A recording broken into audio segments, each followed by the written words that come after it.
নারী ও মানুষ, নর ও মানুষ, সৃষ্টি মহান স্রষ্টার।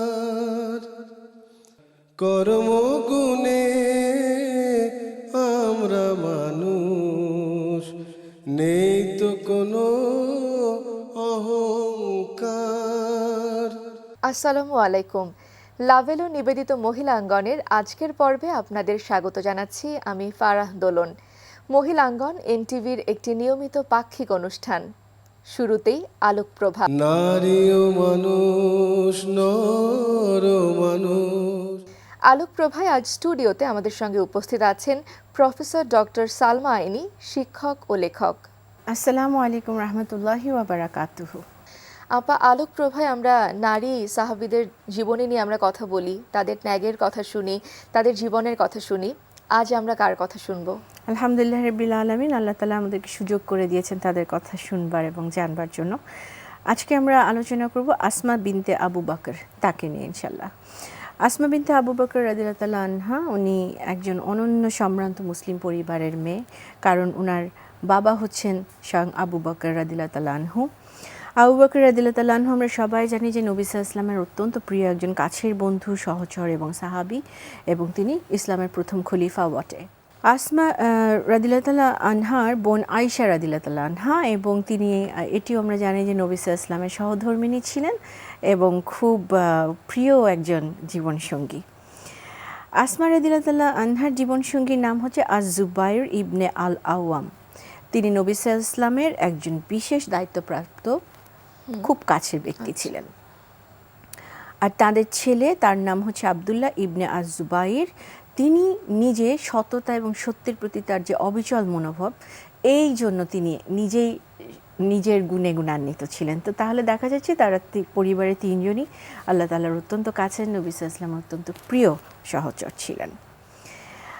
আসমা রাদিয়াল্লাহু তাআলা আনহা, তিনি ইসলামের একদম শুরুর দিকে মুসলিম হন এবং তার আগে পুরুষ এবং নারী মহিলা মিলিয়ে মাত্র 17 জন মুসলিম ছিলেন। তাহলে তিনি হচ্ছেন 18তম ইসলামের ছায়াতলে আসা মুসলিম, একেবারে শুরুর দিকের মুসলিম।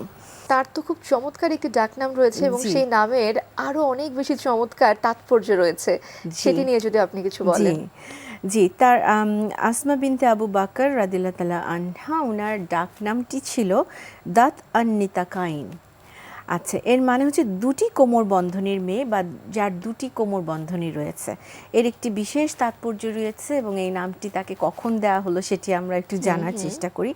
সেটি হচ্ছে নবী সাল্লাল্লাহু আলাইহি ওয়াসাল্লাম এবং আবু বকর যখন মদিনায় হিজরতের সিদ্ধান্ত নিলেন, তখন এই ঘটনাটি বা এই সিদ্ধান্তটি একটি অত্যন্ত গোপনীয় ব্যাপার ছিল। কারণ কুরাইশরা তখন নবী সাল্লাল্লাহু আলাইহি ওয়াসাল্লামকে মেরে ফেলার জন্য সব রকমের ষড়যন্ত্র চক্রান্ত করে চলেছে। তা গুটি কয়েক যারা কিনা জানতেন যে তারা এই হিজরতে যাবেন, সেই কয়েকজনের মধ্যে আসমা রাদিয়াল্লাহু তাআলা আনহা অন্যতম। তো তিনি এই মদিনায় হিজরতের পরিকল্পনা যখন উনি জানলেন, এই কঠোর নিরাপত্তার গোপনীয়তার মাঝে ওনার কাজ ছিল হলো যে এই দুজন অতি প্রিয় মানুষের জন্য খাদ্য এবং পানীয়ের ব্যবস্থা করা। যাত্রাপথে তাদের খাবার এবং পানীয় লাগবে, এটির ব্যবস্থা উনি করেছিলেন। তো এই পথ চলায় তার যে খাবার এবং পানি, এই যেই পাত্রে দেওয়া হলো, এর মুখ বন্ধ করার জন্য ব্যবস্থা নিতে হবে। তো ওই মুহূর্তে কোনো কিছু খুঁজে না পেয়ে তার যে কোমর বন্ধনী ছিল, তিনি সেটিকে মানে ওটাকে বলা হয় নিতাককে ব্যবহারের জন্য উনি তো মনস্থির করে ফেললেন। তো এই ব্যাপারটি নবী সাল্লাল্লাহু আলাইহি ওয়াসাল্লামের খুবই পছন্দ হলো। আর আবু বকর রাদিয়াল্লাহু তাআলা আনহু তখন ওনাকে বললেন, তাহলে তুমি নিতাকটিকে দুই ভাগ করে ফেলো, কোমর বন্ধনীকে দুটো ভাগ করে ফেলে তারপরে মুখগুলো আটকাও। তো এই পুরো ঘটনাটা নবী সাল্লাল্লাহু আলাইহি ওয়াসাল্লামের কাছে এত বেশি পছন্দনীয় হলো যে দু টুকরো করে ফেললেন উনি এনার নিজের পরিধেয় নিতাকটিকে। তা তখন আবু বকরের কথা অনুযায়ী উনি তাই করেন এবং তখন থেকে তিনি দুই কোমর বন্ধনের মেয়ে হিসেবে পরিচিত হয়ে যান। তা আসমা রাদিয়াল্লাহু তাআলা আনহা তিনি নিজেই একসময় মদিনায় হিজরত করলেন এবং ইন্টারেস্টিং হচ্ছে তখন তিনি সন্তান সম্ভবা। পথের যে দীর্ঘ কষ্ট, এই মরুভূমির মাঝ থেকে মক্কা থেকে মদিনায় যাওয়া এখনকার মতো তো আর না। তো তখন যে দীর্ঘ পথ, শারীরিক অবস্থা, তিনি বাবু হবে ওনার, সেটার কষ্ট, তার হিজরতের এই ইচ্ছাকে মোটেও দমাতে পারলো না, কারণ তখন বাবা আর নবী সাল্লাল্লাহু আলাইহি ওয়াসাল্লাম ওখানে চলে গিয়েছেন। তা মদিনার কাছাকাছি যখন ওনারা পৌঁছন তখন তার একটি পুত্র সন্তান দুনিয়াতে চলে আসেন এবং সবাই মিলে তার নাম রাখলেন আব্দুল্লাহ, আল্লাহর দাস। তো সমস্ত মুসলিমরা তখন এই যে বাবুটি এলো তখন সবাই মিলে আল্লাহু আকবার তাকবীর দিলেন এবং লা ইলাহা ইল্লাল্লাহ, আল্লাহ ছাড়া কোনো উপাস্য নেই, এই কথাটি বারবার তারা উচ্চারণ করেন। এটি ইসলামের একটি খুব গুরুত্বপূর্ণ সুন্দর একটি ঘটনা। তো এবং সবচেয়ে ইন্টারেস্টিং এখানে যেটি সেটি হচ্ছে আব্দুল্লাহ হচ্ছেন মদিনায় হিজরতকারীদের মাঝে প্রথম শিশু যার জন্ম হিজরতের সময় হলো। তিনি তো আসলে বিচক্ষণতা এবং সবথেকে বড় কথা ধৈর্যশীলতার চমৎকার প্রমাণ রেখেছেন। নিশ্চয়ই তার জীবনে এরকম ধৈর্যশীলতা এবং ত্যাগের আরো অনেক দৃষ্টান্ত রয়েছে, সেগুলো নিয়ে যদি কিছু বলেন। আসমা রাদিয়াল্লাহু আনহা তিনি তার তীক্ষ্ণ বুদ্ধিমত্তার জন্য তিনি খুব সুপরিচিত ছিলেন। এছাড়া তার চরিত্রের অনেকগুলো খুব সুন্দর গুণাবলী ছিল। তিনি ছিলেন দাতা প্রকৃতির মানুষ এবং আব্দুল্লাহ ওনার ছেলে, তিনি আসলে একসময় বলেছেন যে তিনি তার জীবনে খালামণি আয়েশা রাদিয়াল্লাহু তাআলা আনহা এবং মা আসমা রাদিয়াল্লাহু তাআলা আনহা এই দুজনকে ছাড়া তৃতীয় কোনো মহিলাকে এত বেশি দান করতে কখনো দেখেননি। তো এনাদের মধ্যে দানের ব্যাপারে যেটি ছিল, দুটো পদ্ধতি তারা মানতেন। আয়েশা রাদিয়াল্লাহু তাআলা আনহা জিনিস জমাতেন, মানে যা কিছু পাচ্ছেন উনি একটি জমাতে থাকতেন ঘরে। যতক্ষণ ওনার মনে হতো যে যথেষ্ট সঞ্চয় হয়েছে তখন এগুলো সব তিনি বিলিয়ে দিতেন, যার যা প্রয়োজন তাকে দিয়ে দিতেন। আসমা রাদিয়াল্লাহু তাআলা আনহা আবার ঠিক এর উল্টোটি করতেন। ওনার হাতে আজকে যদি কিছু এসে থাকে উনি আজকেই সেটি দান করে দিতেন, আগামীকালের জন্য রাখতেন না। আর আমরা যে ধৈর্যের কথা আমরা যেটি আসলো, বিপদে উনি খুব ঠান্ডা মস্তিষ্ক রাখতেন, সবসময় খুব ধীর স্থিরভাবে চলতেন এবং সিদ্ধান্ত নিতেন খুব দ্রুত এবং খুব সুনিপুণভাবে। সেটি একটি ঘটনার কথা আমরা এখানে উল্লেখ করতে পারি। মক্কায় যখন আবু বকর রাদিয়াল্লাহু তাআলা আনহু চলে গেলেন, তখন তিনি মক্কা থেকে যখন মদিনায় চলে গেলেন, তখন ছেড়ে যাওয়ার সময় তিনি যত ধন ছিল ওনার কাছে, টাকা পয়সা ছিল, উনি সব কিছু সাথে নিয়ে গেলেন। তো এটির পরিমাণ ইতিহাস থেকে জানা যায় প্রায় ৬,০০০ দিরহাম। পরিবারের জন্য উনি পিছনে কিছুই রেখে গেলেন না। এই অবস্থায় আবু বকর রাদিয়াল্লাহু তাআলা আনহুর বাবার নাম ছিল আবু কাহাফা।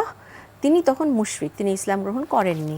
তা তিনি করলেন কি, যখন জানলেন ছেলে চলে গিয়েছে, উনি স্বভাবতই আসমা রাদিয়াল্লাহু তাআলা আনহার কাছে এলেন এবং জানতে চাইলেন যে তোমার বাবা তো সব কিছু নিয়ে চলে গেছেন, তাহলে কিভাবে চলছে সংসারের হাল।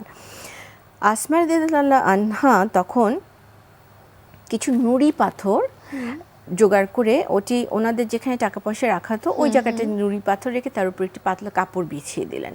তার কারণ হচ্ছে এটা ওনার উপস্থিত বুদ্ধি, যেহেতু উনি দাদাকে কষ্ট দিতে চাননি, তা উনি কাছে নিয়ে, উনি তখন চোখে দেখেন না, দাদা ভাই চোখে দেখতে পান না, তো উনি কাছে নিয়ে করলেন কি, হাত বুলিয়ে দিলেন। হাত বুলানোর ফলে এবং উনি বললেন, আশ্বস্ত করলেন যে দেখুন বাবা আমাদের জন্য যথেষ্ট টাকা পয়সা রেখে গেছে। নুড়ি পাথরগুলো টাচ করে মনে হলো যে কিছু ওখানে টাকা কড়ি রয়েছে।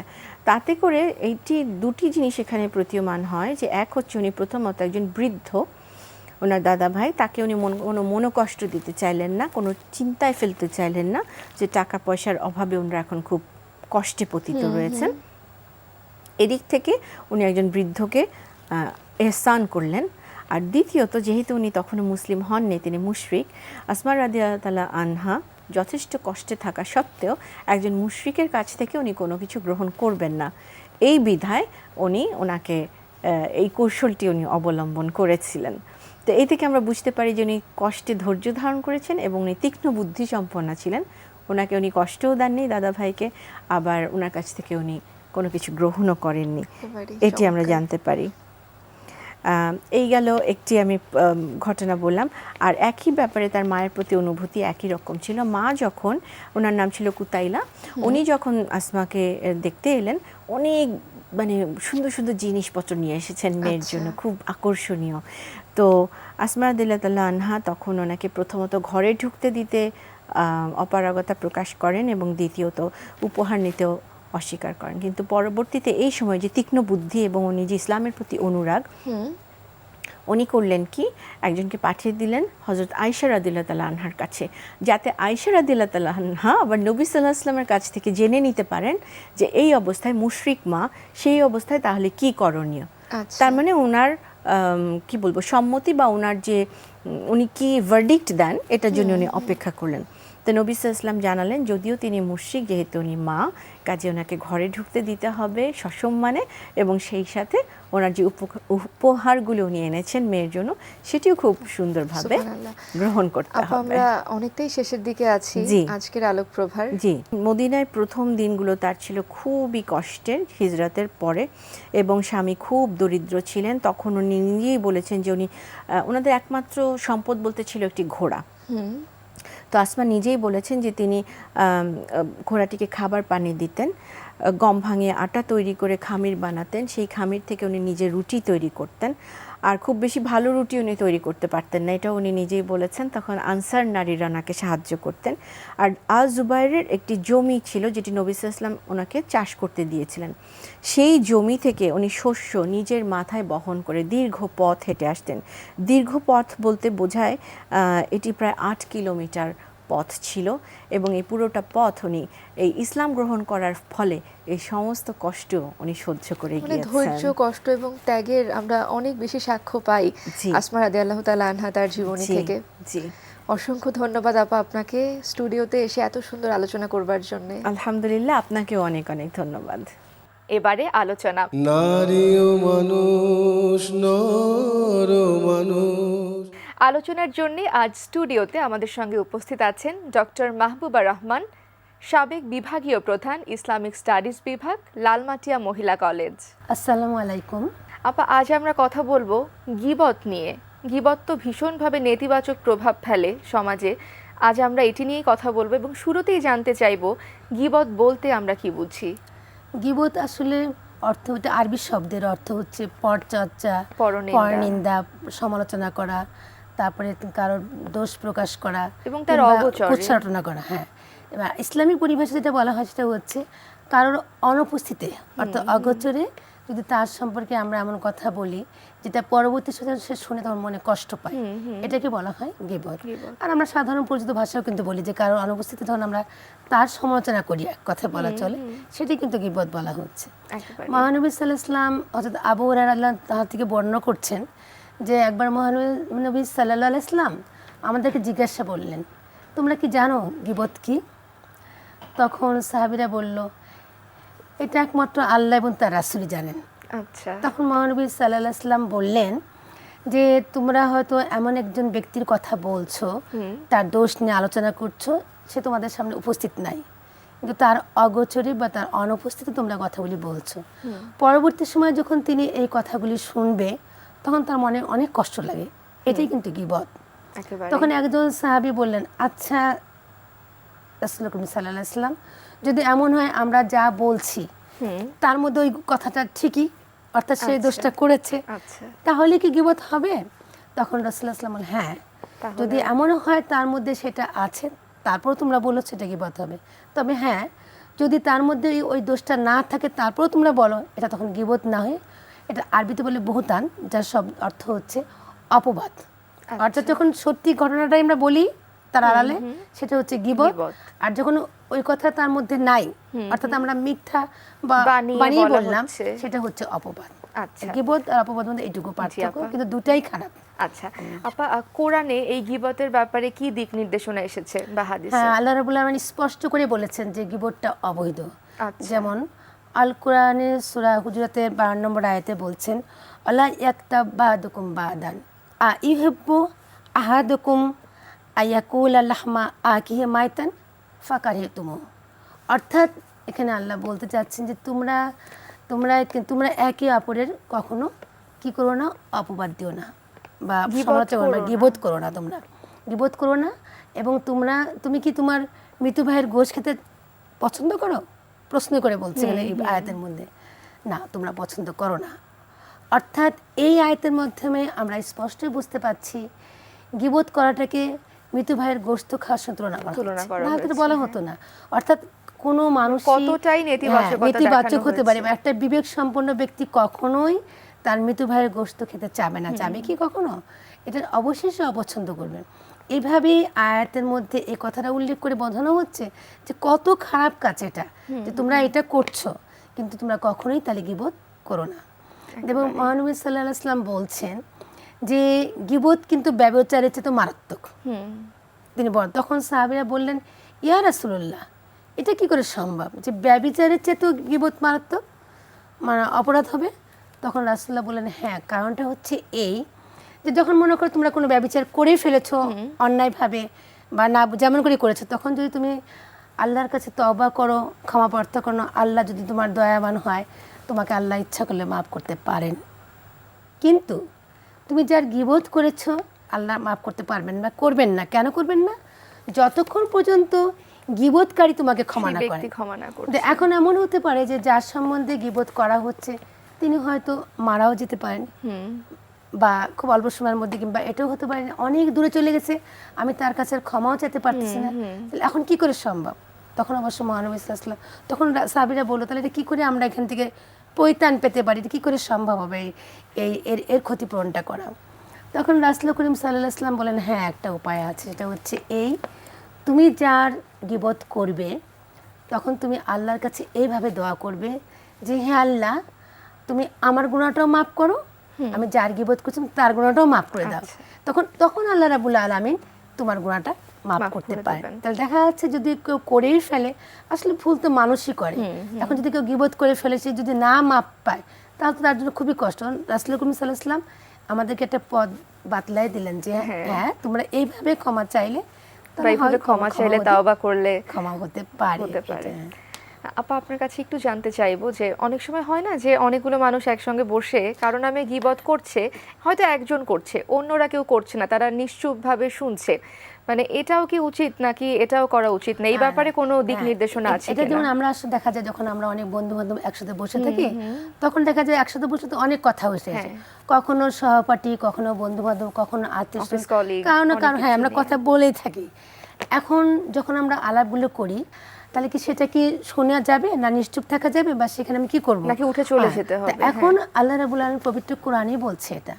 তিনি আবার পবিত্র কোরআনে বলে দিচ্ছেন যে তুমি যখন কোনো এরকম মানে বেহুদা কথাবার্তা শোনো, তখন তুমি কি করবে? সেখানে তুমি থাকবে না, সেখান থেকে তুমি প্রস্থানের ব্যাপারে চলে যাও। এখানে ক্লিয়ার করে বলছে, অর্থাৎ এতে এই আয়াতে এটাই বোঝানো হচ্ছে যে যখন আমি হয়তো গীবত করলাম না বা অন্য কেউ করছে না, কিন্তু যেখানে গীবত সম্পর্কে মানে গীবত বিষয় নিয়ে আলোচনা হচ্ছে বা এরকম সমালোচনা করা হচ্ছে, এই কোরআনের প্রেক্ষিতে বোঝা যাচ্ছে সেখানে থাকাও উচিত না। অর্থাৎ গীবত করা তো নিষেধ করা, অবৈধ করা হয়েছে, গীবত শোনা প্লাস এমনকি সেখানে বসে থাকাটাও ঠিক না। মহানবী সাল্লাল্লাহু আলাইহি ওয়াসাল্লাম এর সময় এটা বলছেন আবার, যে তিনি এই প্রসঙ্গ টেনে বলছেন যে যখন কোনো একজন ব্যক্তি এই দুনিয়াতে তার ভাইয়ের সম্মান রক্ষা করে বা তার ভাইয়ের অসম্মান থেকে দূরে থাকে, আল্লাহ রাব্বুল আলামিন কিয়ামতের দিন তাকে, তার চেহারাকে জাহান্নামের আগুন থেকে দূরে রাখবে। এটা চমৎকার একটা কথা। অর্থাৎ যে তার গীবত থেকে নিজেকে দূরে সরিয়ে রাখলো, অন্যের গীবত করে, তাকে আল্লাহ তাআলা কি করলো? কিয়ামতে তার চেহারা মানে হচ্ছে তাকে সে জাহান্নামের আগুন থেকে দূরে রাখবে, এবং আল্লাহ তাআলা স্বয়ং তাকে হেফাজত করলেন। এটা চমৎকার কথা না? অনেক সময় এমন হয় না যে একটা মানুষের এমন কোনো একটা দোষ যেটা আসলে সত্যি, বা যেটা হয়তো আর 5 জনের জন্যও ভীষণভাবে ক্ষতিকর, এমন কোনো একটা কিছু, সেই ক্ষেত্রে কথা বলাটার কোনো দিক নির্দেশনা আছে কিনা, বা আদৌ ঠিক হবে কিনা? হ্যাঁ, চমৎকার একটা প্রশ্ন। যে দেখা যায় যে কোনো ব্যক্তি কি করতেছে, যে একটা অপরাধ করে বসেছে, এবং সেই অপরাধের জন্য যিনি মাজলুম মানে যিনি অত্যাচারিত আর যিনি জালেম, এখন অত্যাচারিত ব্যক্তিটা সে একদম বিচারের শরণাপন্ন হচ্ছে, তখন তো বাধ্য হয়ে সে বলবে যে জালেম অত্যাচারী তাকে কি করেছে, তখন তো অটোমেটিক গীবতটা এসে যাচ্ছে।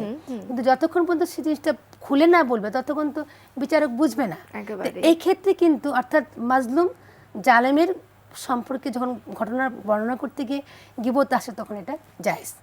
আরেকটা ক্ষেত্রে আসে, যেমন যখন ফতোয়া জানতে চাওয়া হয়, যেমন একটা উদাহরণ দিয়ে বোঝায় যে একজন স্ত্রী হয়তো তার স্বামীর পক্ষ থেকে খুব অত্যাচারিত হচ্ছে, এখন সে হয়তো একজন মুফতির কাছে যে বলছে যে আমার হাজবেন্ড আমার সাথে এই আচরণটা করে, এটা কি বৈধ, বা এটার বিধান কি, ইসলাম এটা কি বলে, অর্থাৎ সে মুফতির কাছে একটা ইসলামের আইন জানতে যাচ্ছে। আর এই পরিক্ষেত্রে কথা বলতে গেলে তো মানে তখন সে বাধ্য হচ্ছে স্বামীর সেই গীবতের অর্থাৎ স্বামী যা করেছে দোষিকতা প্রকাশ করতে। এক্ষেত্রেও কিন্তু জায়েজ, কারণ উপায় নাই তার। আবার এমনও হতে পারে যে সমাজে একজন ব্যক্তি প্রকাশ্যে পাপাচারে লিপ্ত এবং তার জন্য সমাজ কলুষিত হচ্ছে বা অশ্লীল কাজে লিপ্ত হচ্ছে। যেমন আমি বলি, হয়তো কোনো একটা ব্যক্তি প্রকাশ্যে মদ খেয়ে সে এমন কিছু অশ্লীল কাজ করছে যা আর সহ্য করা যাচ্ছে না, তখন সমাজের যারা সমাজে বসবাস করে তারা হয়তো একত্রিত হয়ে ওই লোকটার অত্যাচার থেকে সমাজকে বাঁচানোর জন্য, সে সমাজে যে সমস্ত খারাপ কাজে লিপ্ত, এক্ষেত্রে কিন্তু তারা ইচ্ছা করলে তার কথা বলতে পারে। আপা, আমরা একেবারেই আজকের আলোচনা পর্বে শেষে আছি। আপনাকে অসংখ্য ধন্যবাদ স্টুডিওতে এসে আমাদেরকে সময় দেওয়ার জন্য। আচ্ছা, আমিও দর্শকদের উদ্দেশ্যে বলবো যে আমরা যতদূর পারি সবাই চেষ্টা করব গীবত থেকে দূরে থাকা। কারণ শেষে একটা হাদিস দিয়ে শেষ করব যে একবার একজন ব্যক্তি এসে রাসূলুল্লাহকে বলল, ইয়া রাসূলুল্লাহ, সবচেয়ে মুসলমানদের মধ্যে উত্তম ব্যক্তিকে? তখন রাসূল করিম সাল্লাল্লাহু আলাইহি ওয়াসাল্লাম বললেন, মান সালিমাল মুসলিমুনা মিন লিসানিহি ওয়া ইয়াদিহি, তোমাদের মধ্যে সেই ব্যক্তি উত্তম যার জিহ্বা এবং হাত থেকে অন্য মুসলমান নিরাপদ। অর্থাৎ আমরা চেষ্টা করব যতদূর পারি মানুষের বিপদ থেকে নিজেকে দূরে রাখা এবং অন্যকেও এখান থেকে দূরে থাকার জন্য বলবো। অসংখ্য ধন্যবাদ আপা। আপনাকেও ধন্যবাদ। সুপ্রিয় দর্শক, মহিলাঙ্গনের আজকের পর্ব নিয়ে আপনার যে কোনো মতামত, পরামর্শ কিংবা অভিমত জানাতে পারেন আমাদের ঠিকানায়। পরিচালক মহিলাঙ্গন, এনটিভি, বিএসইসি ভবন, 7ম তলা, 102 কাজী নজরুল ইসলাম এভিনিউ, কারওয়ান বাজার, ঢাকা 1215। এছাড়াও বিশ্বের যে কোনো প্রান্ত থেকে যে কোনো সময়ে মহিলাঙ্গন দেখতে চাইলে ভিজিট করুন www.ntvbd.com। এছাড়াও চোখ রাখতে পারেন আমাদের ইউটিউব চ্যানেল এবং ভেরিফাইড ফেসবুক পেজে। আজকের পর্বে আমরা কথা বলছিলাম গীবত নিয়ে। গীবত নিঃসন্দেহে আমাদের সমাজে প্রচণ্ড রকমের নেতিবাচক প্রভাব রাখা একটি বিষয়, কিন্তু তারপরও আমাদের আলোচক কিন্তু বললেন যে কোন কোন ক্ষেত্রে আবার সমালোচনা করা যেতেও পারে, কিন্তু যখন সেই সমালোচনা সমাজে কিংবা ব্যক্তির জন্য গুরুত্বপূর্ণ বা প্রয়োজনীয়। আমাদের আজকের পর্ব এ পর্যন্তই। সবাই ভালো থাকুন, সুস্থ থাকুন, নিরাপদে থাকুন। আল্লাহ হাফেজ। আসসালামু আলাইকুম। সৃষ্টি মহান স্রষ্টার কর্মগুণে আমরা মানুষ, নেই তো কোনো